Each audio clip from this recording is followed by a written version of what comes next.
हमें जो मनुष्य जन्म मिला है वह यह संसार में बहुत ही दुर्लभ है, क्योंकि 84 लाख योनियां के बाद जो है वो हमें ये मनुष्य जन्म जो है वो प्राप्त होता है।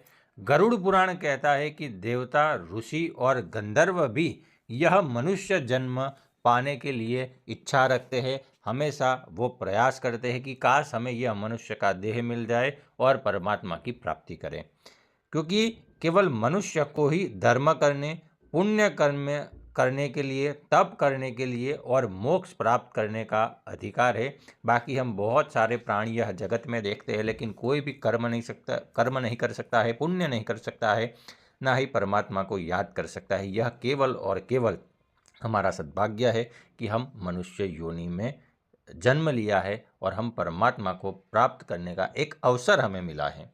जब इंसान शरीर धारण करता है तब उसका धर्म यह होता है कि सबसे पहले वह अपने इंद्रियों को संयम में रखे, सत्य बोले, भोजन में मर्यादा रखे।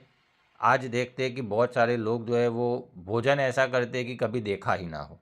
भोजन जैसे ही उसका समय होता है तब मतलब कुछ ना कुछ करके उनको खाना है, बस पूरा दिन जो है वो खाने के बारे में सोचते रहते हैं। तो यह भी भोजन की भी एक मर्यादा होनी चाहिए। वाणी मधुर होनी चाहिए कि सामने वाला जो है वो आपकी वाणी से प्रभावित हो जाए, ये ऐसा जो है वो हमें बोलना चाहिए। शुभ विचार करना चाहिए और किसी को भी दुख नहीं देना चाहिए। पाप और विनाश करने वाले कर्म जो है वो कौन से हो सकते हैं, जैसे कि झूठ बोलना, चोरी करना, छल कपट करना, मदिरापान करना, बुरे आचरण करना, हिंसा करना, व्यभिचार करना। यह सब जो है वो हमारे विनाश और पाप की ओर अग्रसर हो सकते हैं। ऐसे कर्म है तो हमें इससे बचना चाहिए, क्योंकि ये सारे कर्म जो है वो हमें परमात्मा से दूर ले जाएंगे। यह सब मनुष्य को पुण्य को जला देते हैं, और जो व्यक्ति इन बुरे कर्मों को दिन में बिताता है, बुरे कर्म जो है वो ये करता रहता है, तो आने वाले जीवन में जो है वो दुख और कष्ट जो है वो उसको मिलते हैं। जो व्यक्ति बिना नियम, बिना संयम और बिना धर्म के जीवन जीता है वह खुद अपने आप को नरक के लिए तैयार कर रहा है। मनुष्य के गलत कर्म ही मृत्यु के बाद की पीड़ा का कारण बनते हैं, यह हमें ध्यान रखना चाहिए। जैसे कि कुछ यहाँ पर कारण गरुड़ पुराण में बताए हैं, जैसे कि अगर कोई व्यभिचार करता है तो उसको मानसिक पीड़ा होती है, क्रोध करता है तो उसके रिश्ते खत्म हो जाते हैं, चोरी या धोखा करेगा तो उसको पाप के बंधन मिल सकते हैं, और हिंसा जो है वो नरक का मार्ग जो है वो बताती है। पुण्य कर्मों की भी कुछ सूची है। गरुड़ पुराण के अंदर बताया गया है कि ऐसे कौन से कर्म करें जिससे हमें पुण्य उदय हो सकते हैं, जैसे कि अन्न दान करना चाहिए, वस्त्र दान करना चाहिए, गायों की सेवा करनी चाहिए, मंदिर, नदी, तीर्थ में सेवा करनी चाहिए, रोगियों की सहायता करनी चाहिए, सेवा करनी चाहिए, हमेशा सत्य बोलना चाहिए, संयम रखना चाहिए, योग और भक्ति की तरफ हमारा जीवन जो है वो अग्रसर हो, ऐसा हमें करना चाहिए। कुछ विशेष जो है वो यहाँ पर बताया गया है कि जो व्यक्ति भूखे को भोजन देता है वह सीधे भगवान को अर्पण करता है, क्योंकि हमारे पेट के अंदर भी अग्नि होता है, जठराग्नि। यह भी एक तरीके का हवन ही माना जाता है दोस्तों, ये हमें ध्यान रखना चाहिए। लेकिन भोजन उसी को देना चाहिए जिसको उसकी आवश्यकता हो, ये भी बड़ी बात है। बहुत सारे लोग जो है वो भोजन तो करवाते हैं, लेकिन वो इंसान सामने वाला जो है वो पहले से ही तृप्त है, पहले से ही खा पी के बैठा है, उसको यदि आप भोजन कराओगे तो वो भोजन की उसको कोई कीमत नहीं है। तो हमें भोजन ऐसे व्यक्ति को देना चाहिए कि जिसको वास्तव में उसकी आवश्यकता है। महात्मा का वर्णन जो है वो गरुड़ पुराण में बताया गया है कि महात्मा किसे कहेंगे, कि महात्मा ऐसे होते हैं कि जो व्यर्थ के भोगों में अपना समय नष्ट नहीं करते हैं, जो मन, वाणी और इंद्रियों को नियंत्रण में रखते हैं, जिनकी वाणी में सत्य और मधुरता होती है, जो दूसरों की सेवा करते हैं। यह सब जो है वो महात्मा के लक्षण हैं। महात्मा अपना जन्म दूसरों के हित में ही लगाने के लिए सोचते रहते हैं। अज्ञान का गहरा विश्लेषण जो है वो गरुड़ पुराण में बताया गया है कि जब मनुष्य केवल भोग चाहता है, कुछ लोग ऐसे होते हैं कि बस उसको मौज से जियो, शांति से उठो, खा पियो, मौज मस्ती करो, व्यभिचार करने में लोग जो है वो जुड़ जाते हैं। तो गरुड़ पुराण में इसका मना किया है, ये चीज़ हमें ध्यान रखनी चाहिए।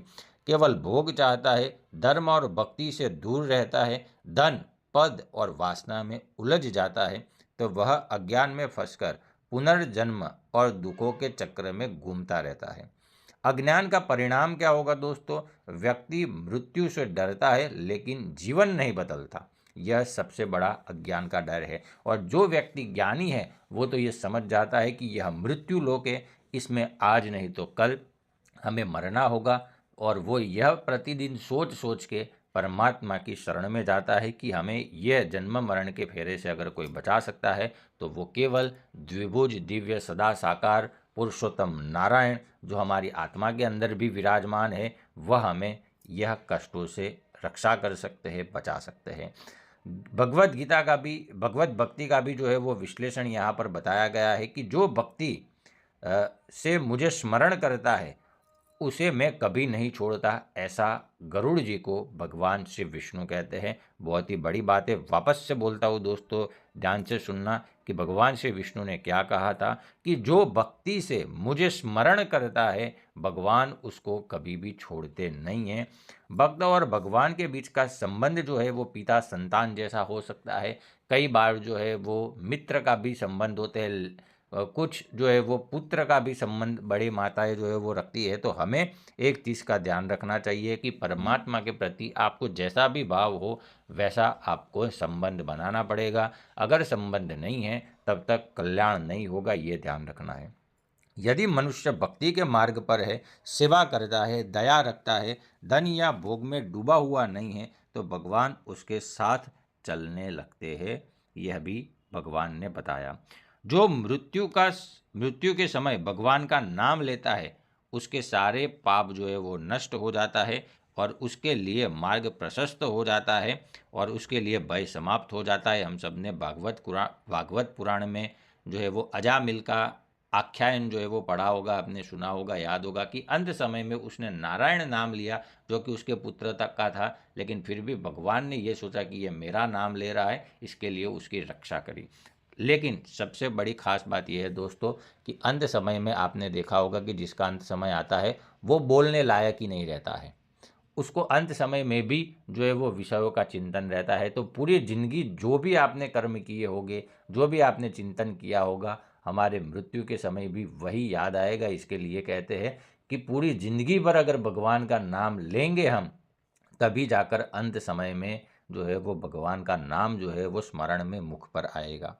सबसे महत्वपूर्ण निष्कर्ष क्या है कि मनुष्य जन्म जो है वो केवल पुण्य कमाने के लिए है, भगवान को प्राप्त करने के लिए है, मोक्ष के लिए है, केवल भोजन, नींद और भोगों के लिए नहीं है। ये बात हमें कभी भूलनी नहीं चाहिए। यह शरीर मोक्ष का एक साधन है। गरुड़ पुराण के अंदर चेतावनी है, बताया गया है कि जो मनुष्य धर्म और पुण्य से दूर हो जाता है वह गहरे अंधकार में जा सकता है, और जो भक्ति, दया और सेवा करता रहता है वह प्रकाश को प्राप्त कर सकता है। और मित्रों, हमें यह सोचना चाहिए कि क्या हम हर जन्म लेकर क्या करना चाहते हैं। लिखना कमेंट में ज़रूर।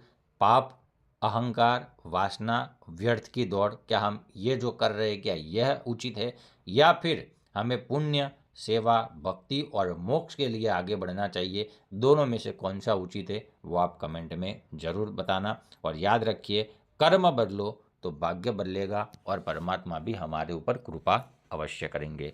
मिलते हैं एक और वीडियो में। ये वीडियो अच्छा लगा हो तो लाइक, चैनल को सब्सक्राइब जरूर कर देना। तब तक के लिए नमस्कार, धन्यवाद, जय श्री कृष्ण।